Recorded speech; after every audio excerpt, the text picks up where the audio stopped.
BBC की मांग कर रहे हैं अडानी के मामले में, और वहां सरकार बीबीसी के पीछे पड़ी हुई है। विनाशकाले विपरीत बुद्धि। नरेंद्र मोदी की रिजीम ने बीबीसी के जितने भी दफ्तर थे, कार्यालय थे, जिस तरह से इस पर फ्रीडम ऑफ एक्सप्रेशन पर और जो अटैक हुआ है, ये दुनिया में भारत की छवि को और खराब करने वाला है। बीबीसी की एक डॉक्यूमेंट्री पे केंद्र सरकार इतनी नाराज है कि ट्विटर, फेसबुक, यूट्यूब आदि से उस डॉक्यूमेंट्री के सारे लिंक गैर कानूनी तरीके से हटाए गए। वही पुराना भारतीय जनता पार्टी का बहाना कि एजेंसी स्वतः अपनी कार्रवाई कर रही है। आयकर विभाग नियम अनुसार संविधान के तहत कार्रवाई कर रहा है। तो मोदी जी के पीछे 2002 से कर रहे हैं और हर बार मोदी जी मजबूत होकर, सच्चे बनकर और जनता की ज्यादा लोकप्रियता हासिल कर मारा है। Hello everyone, you're watching News Epicenter with me, Maria Shakil. Over 7 hours and counting, that has been the time multiple teams of the Income Tax Department have been conducting surveys at the BBC offices in Delhi and Mumbai. Sources say the surveys are being conducted over allegations of taxation irregularities with prima facie evidence of tax evasion. The Income Tax Department aims to review the BBC's balance sheets and account details. BBC employees have been told to go home or stay at home to prevent any interference. Remember, this comes after the political storm over the BBC documentary on the 2002 Gujarat riots, which the BJP has called an anti-India propaganda. The BJP has said the agency should be allowed to do its job, but also added that the British broadcaster has a tainted history of peddling lies. However, this survey has united the opposition once again, which is up in arms against the centre of an undeclared, and has accused the centre, in fact, of an undeclared emergency and stifling the voices of its critics. But beyond the war of words, what are the allegations against the BBC? Now, first, top sources have told CNN News 18 that the survey is being conducted in view of deliberate non-compliance of rules. So that is what the sources are clearly telling CNN News 18, that the BBC has been accused of non-compliance with transfer pricing rules. That sources say that persistent non-compliance with the rules has been on for many years, and several notices have been issued to the BBC. The BBC has been defiant and non-compliant. Sources say the BBC has illegally diverted its profits, and investigation is underway into manipulation of prices for benefits. Sources are also saying that surveys are conducted on a routine basis. Now, this is what the BBC, the broadcaster, is saying, that the income tax authorities are currently at the BBC offices in New Delhi and Mumbai, and we are fully cooperating.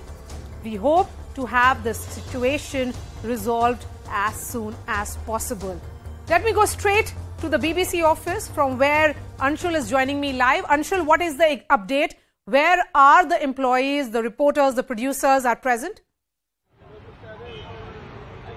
So yes, it has been more than 8 hours since the IT team came to the BBC office out here in the national capital. I'll try and show you in the visuals of what is transpiring over here. The survey is going on at the 6th floor is what we are being told. Now remember, the 6th floor is the floor in which the BBC's HR and admin department stays. Talking about the employees and the people who had entered the BBC office before the IT salutes came in, their phones were initially, they were asked to not to use the phones and not to use the official systems. However, what we have been told at this point in time, that the phones of the employees have been returned back to them, and they have been asked that if they want to leave from the office premises, they can do so. So yes, most of the employees have now started leaving from the BBC's office from the other gate, is what we are being told.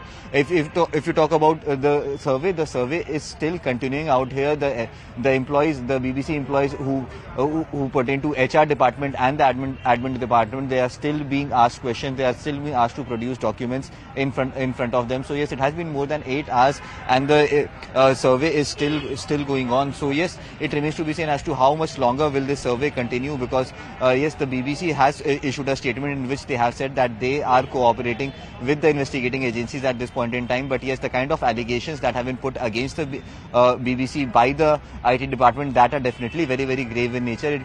It pertains to transferring of funds from London to the national capital and vice versa as well. So the amount that the BBC has been earning out here from its bureau in the national capital and across India, the amount that was given back to the parent company of BBC, that is something that is under the lens right now. So all the balance sheets are being checked by the IT salutes. So yes, once the survey finishes, it will be very, very interesting to see what comes out from the survey, and if the IT department would have those tangible evidences to take stringent action against the BBC, because remember, the IT department has already said that these are not new allegations. In fact, they have been probing on these lines for a very, very long time, and today, after gathering all the evidences, they felt the need to carry out this survey, and hence this survey is being carried out by the IT department today. All right. Thank you so much for your time, Anshul. Let me bring in my guests at this hour: RP Singh, BJP spokesperson; Sujata Paul, Congress spokesperson; Abhijit Majumdar, consulting editor of First Post; Ashok Sajanhar, former diplomat; Aditya Kothari is a founder of Index Society. Ashok Sajanhar, you are one of the signatories against the BBC documentary. Many see this as peddling of falsehood.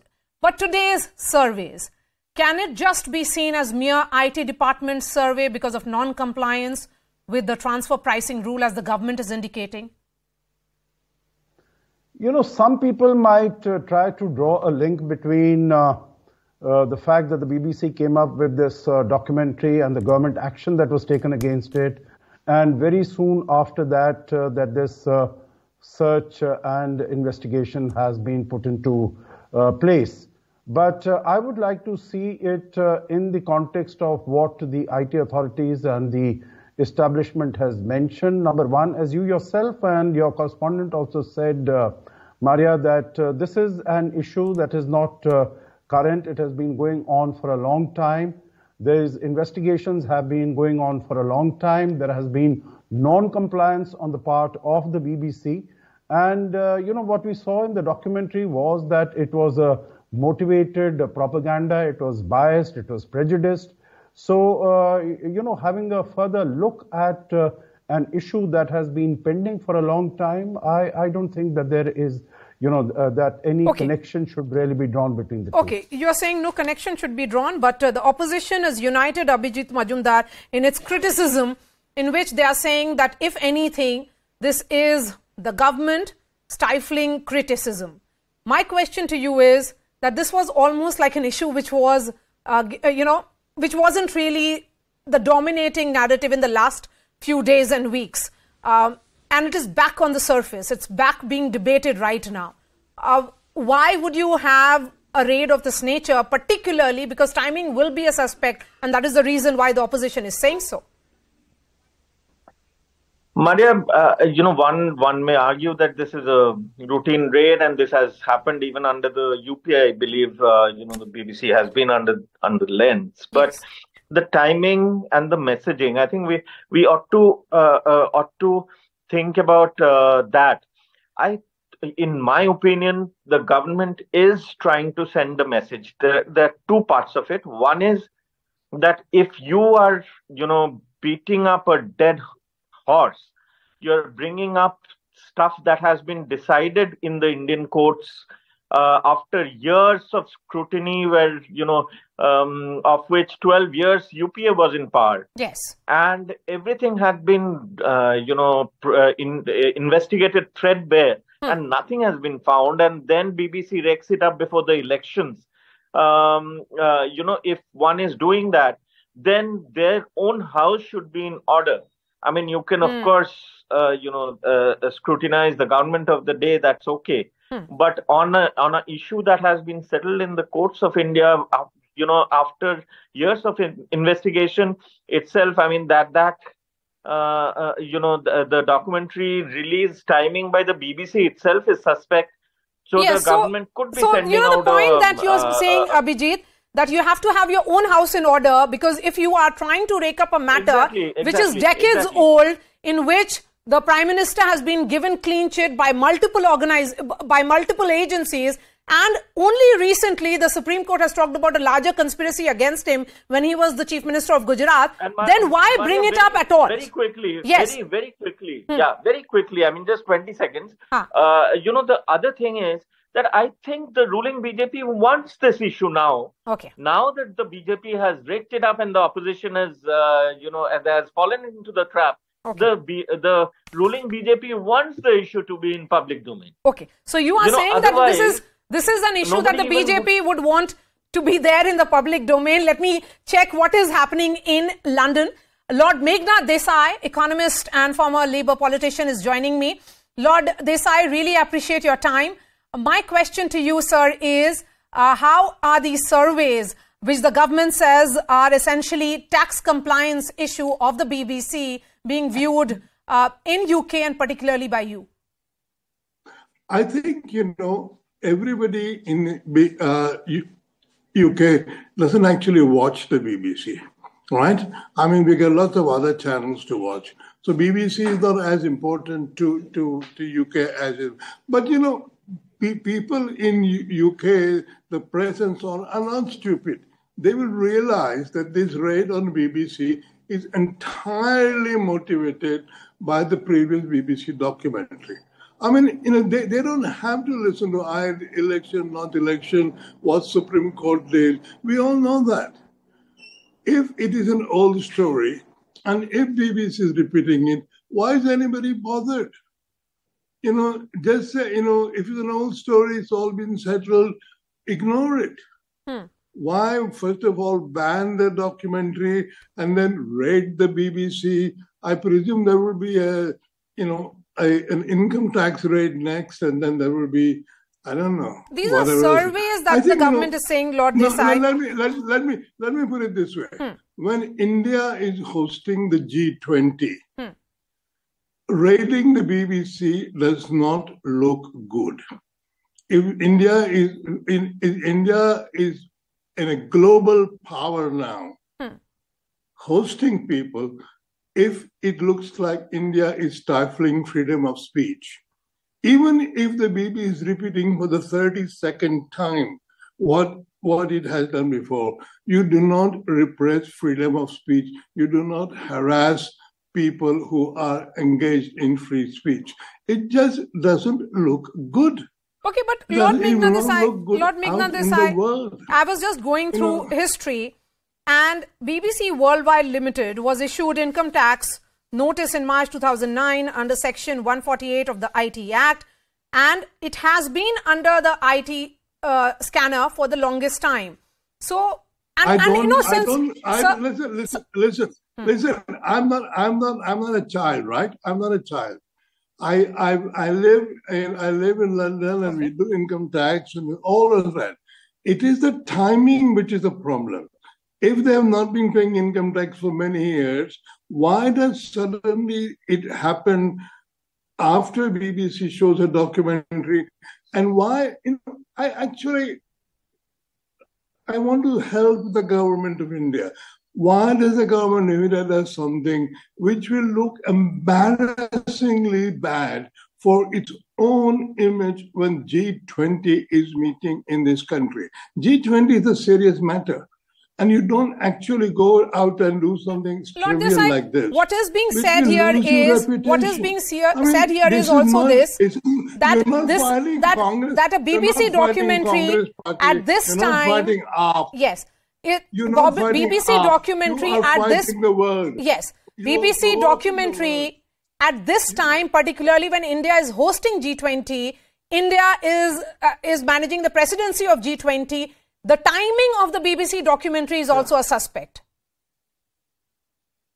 So you agree that this whole thing has to do with the previous BBC documentary, nothing to do with income tax, right?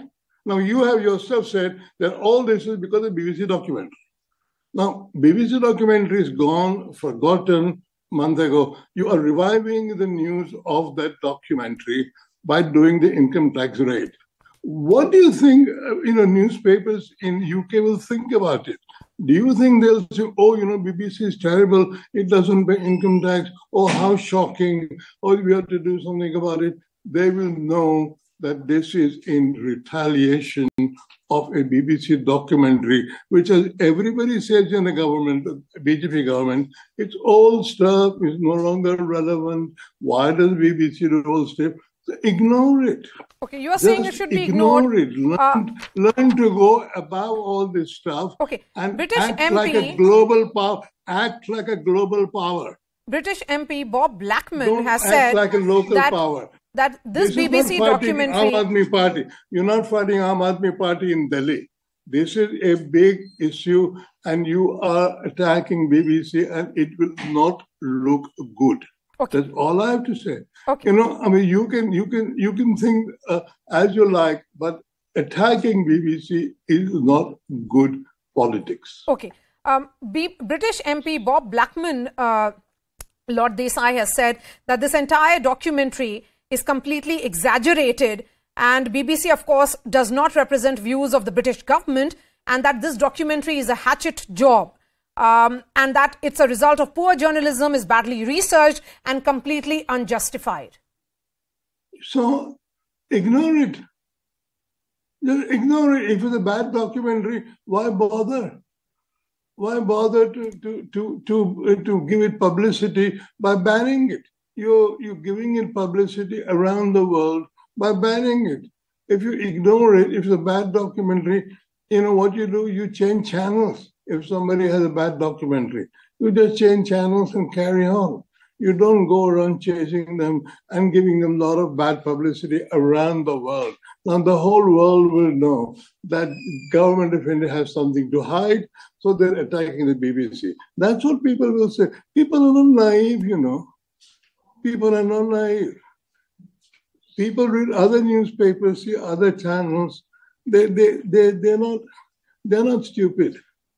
So it is not an internal matter. As I said, you're not fighting the Aam Aadmi Party in Delhi or Congress in Bihar or something like that. This is a global matter, and I think the government ought to have the confidence to say, this is rubbish. We're not going to pay any attention to it and just forget it. I wish the government would just say, this is trivial stuff. Okay. We're not wasting any time on this stuff. We have many other things to do. All right. Lord Meghnad Desai, I really appreciate your time. And let me take that question to RP Singh. RP Singh, the timing is a suspect, and that is the reason why these reactions are coming in. And that is why what you are hearing from the opposition may not be completely wrong either. First, let's understand, this is not a raid at all. This is a survey. One. Secondly, if you don't answer to the questions or the notices being sent by the agencies, then agencies will come to your office. It's very simple as it is. Why make such a big show out of this? When notices were being sent, ongoingly notices were being sent, and BBC was not answering those notices, not replying to those notices. Obviously, the authorities have a right to come and check your books. Notices are being sent, please get your books. Let's check tally your books on whatever entries you have done and how you have transferred money abroad, and have you paid the due taxes or not. But if they say, no, we are BBC, we give a hoot to anyone, we are not bothered, we are not abide by the Indian law, we won't abide by the Indian constitution. BBC isn't saying this. My question is, and I would agree with Lord Meghnad Desai, if so far this documentary was being seen as falsehood, and likes of Ashok Sajanahar and several eminent citizens had clearly said that this is a larger conspiracy against the Prime Minister, and there were a lot of those who said that if he has been given a clean sheet by the top court of India, then why is the BBC appearing to do poor journalism? Why is that being viewed completely differently now with the timing, which is, of course, it is happening just weeks after that, yes. And also, this is the G20 year. How do you expect the world media not to react? Well, world media should also know that if you do tax evasion, you manipulate tax, you are answerable. And then since you're talking with the media, I mean, I appreciate you should also dig into it. Since how long the notices were being sent, and since how long they were awaiting answering the notices. So I'm not related. You are trying to relate between the two. There's no relation. Okay, so you are saying that there's no relation between the two. Sujata Paul, there's no relation between the two. There's no relation. Yeah, there's no relation between. Yes, please go ahead. Another 5 seconds. So that has been banned, and I mean that has nothing to do with this complete thing. But I mean, because you make a movie or you are BBC, I mean you I mean, as Lord Desai was saying that BBC is a big name. I mean, BBC has apologized to various world authorities. I mean, including UK, USA, Jerusalem. I mean, they have apologized on their reports. So I'm not going by that. I mean, whether they apologize in coming days on this report or on Prime Minister Modi or not as a CM. Okay. But that's point aside. The issue right now is I can't have a liberty to do a loot on the taxpayers' money, which is supposed to be Indian, which has Sujata Paul, and then say that I'm BBC. Sujata Paul, what the government is saying that this is a case of non-compliance under transfer pricing rules, and that they have been persistently, deliberately violating transfer pricing norms, and they had deliberately diverted significant amount of profits and have not followed the arm's length arrangement in case of allocation of profit. Shouldn't this be seen from pure IT investigation rather than the twist or the editorial decision that it did in case of, the documentary? Why are the two being linked by the opposition? First of all, this is flagrant, audacious, appalling behavior by the government. And the timing, like Lord Meghnad Desai also said, is suspect. Now, I am amused, very senior people sitting on your panel are talking about how this was motivated propaganda and how this has come just before elections and so on and so forth. But the fact is, why could this not be ignored? The BBC documentary, mind you, was banned. And this means that the Prime Minister never took a responsibility of what happened in his state when he was the Chief Minister, and he knows it, and there are skeletons in his cupboard, and that is why he is behaving in this manner. So, now, Paul, you believe in the Supreme Court? Does the opposition have faith in the highest court of the land? In the cupboard? Hang on. What's See, responsibility and indictment are two different things. Conviction is not what I'm talking about. I'm talking about responsibility. He did not take responsibility for what happened in his state when he was the Chief Minister. I am not talking about conviction at all. Please understand the difference. Secondly, now when I talk about what happened at that time, Mr. Atal Bihari Vajpayee reminded him of Rajdharm, and that is exactly what the BBC documentary is doing today. If everything was false, this should have been ignored. Please don't speak in between. I'm sorry, you are misquoting Vajpayee ji. Ultimately, the you are misquoting Vajpayee ji. You are cherry-picking the statement of Vajpayee ji. And if the BBC was wrong, you did not look who's talking. Right from Nehru to Indira to Rajiv Gandhi. Right from Nehru to Indira Gandhi to Rajiv Gandhi, all have throttled the media. What am I talking about? Nehru did it, Indira Gandhi did it, Rajiv Gandhi did it. And you are talking about liberty. You are talking about liberty of... No. Who is talking? Please go and look, see a mirror first. Look into the mirror first and then come and talk and give lecture about liberty. Take responsibility. He might not have been convicted, but the responsibility you are supporting a corporation who is playing on the taxpayers' money. Listen, you are supporting a corporation. You are spreading a corporation because of your political objectives. You are supporting a corporation who has manipulated taxes because of your political objectives. But Mr. Modi knows it, and he knows it in his heart that there are skeletons. Answer what question? Answer what question? You answer me one question. Did Rahul Gandhi meet the BBC chief in London or not? The BBC office. Did Rahul Gandhi had a personal meeting with the BBC chief or not? Okay, this issue, should it be seen from the prism of politics the way it is being? Because if anything, the entire opposition is on one side and the BJP and the government is trying to explain essentially that this is a normal process that is being followed. Let's listen into what the INB Minister Anurag Thakur had to say. He is saying that the agency must be allowed to do its job. Income tax विभाग समय समय पर जहां पर अनियमितताएं पाई जाती हैं वहां पर सर्वेस करता है और जब ये सर्वे का काम पूरा होता है तब वो अपना एक प्रेस नोट या प्रेस ब्रीफिंग करके जानकारी देते हैं। तो मुझे लगता है जब ये इनकम टैक्स विभाग का सर्वे पूरा होगा वो जानकारी पूरी आपको डिटेल में दे देंगे। Adit Kothari, here are surveys that the government says they have put out logic and reason as well, and how it should be seen as that this is a survey, not a raid or a search, and routine one as the government is putting. But Adit Kothari, one may also agree with Lord Meghnad Desai that because of the timing, that is the reason why it is being linked to the editorial decision. Absolutely. I mean, I concur with Lord Desai, if anything else, that the timing of this should be questioned. But at the same time, if you're questioning the timing of this particular tax survey, you should also question the release of the documentary. So you can't do one and not do the other. And it was extremely rich to hear someone on your panel essentially talk about skeletons in the closet and completely forget about the 84 pogrom that their party essentially unleashed on the people of India and the Sikh community in Delhi. So it was extremely rich and extremely disheartening to listen to that.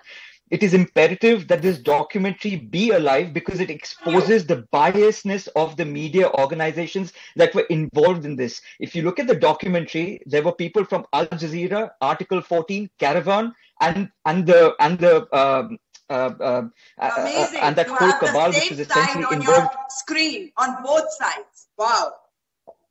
Sorry, I didn't interrupt you saying, while you were talking, so Yes, Sujata Paul, what were you saying, please? I am saying that on both sides of your screen, you have gentlemen who think that whatever is happening is correct. No, he didn't say that. Amazing if this is a debate. No, ma'am, he didn't say that. In fact, Adit Kothari is of the opinion what Lord Meghnad Desai said. Ignored it. Anyway, why should it be the two be linked? And I think it should be left on me who I invite on my panel. And it's a very balanced debate that I'm doing. Please go ahead. You have made your point. You. Yes, you are just doing that. No, I'm saying on the screen you should have both sides. I think all the sides are there. All the sides are there, and everybody is entitled to their views, ma'am.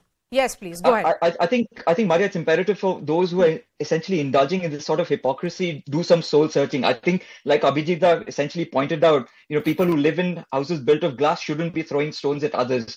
BBC was sent similar notices by the IT department during the UPA regime twice, if I'm not correct. And for the similar malpractices, they can go to the court like they did in the previous time.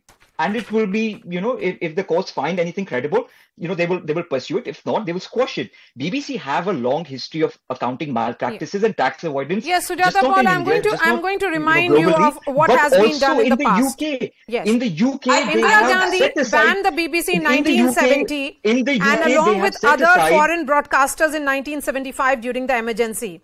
BBC was banned in 1970 over negative portrayal of India in a show when French director Louis documentary series was shown on the BBC, resulted in the closure of the BBC offices in Delhi for 2 years. Which was the party in government? It was yours. In 1975, one moment please, let me make this point clear now. In 1975, BBC withdrew correspondent Mark Tully following emergency.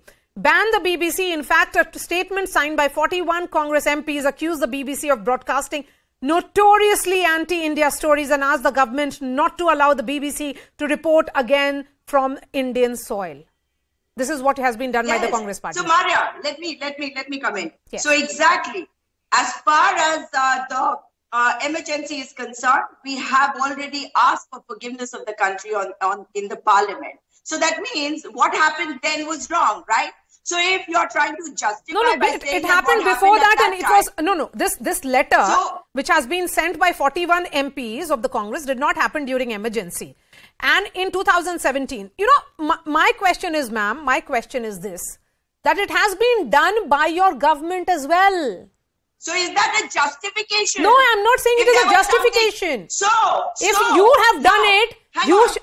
No, I am not going to endorse if anything was wrong. We have to learn from history, not justify the wrongs done at that time. Now, as far as this bulldozer politics is concerned, what happens? Haven't you seen that every time someone gets caught, someone is booked for some reason, you have the bulldozer coming in. And you know what has resulted, what has happened in Kanpur now? Now, when there is law and we are in 2023, you're comparing to 1974, 75. Haven't we learned from the past? No, we haven't. And when it has to do with Mr. Modi cannot be questioned, and that is how it is. And if somebody does it, okay, I have just 30 seconds and I'll give that final word to Ashok Sajanar. Please go ahead, sir. You know, I think, Maria, that there is, of course, one is a text that we are talking about. You know, this has happened. What BBC came out with was, as I mentioned earlier, completely prejudiced, motivated propaganda. And as the government said, it is reflects a colonial mindset. But I think there is a subtext also to it. I think it also sends out a very clear message. Number one, by banning it on YouTube, etc. And number two, by these raids also, because it's a continuing affair, non-compliance by the BBC, that I think that, you know, if there are media houses who think that they can peddle out these falsehoods and lies and get away with it, you know, then they will have to think not only twice, but think several times before they do anything of this sort. And I think there are both the text and the subtext need to be read together while discussing this issue. All right. Thank you so much for your time.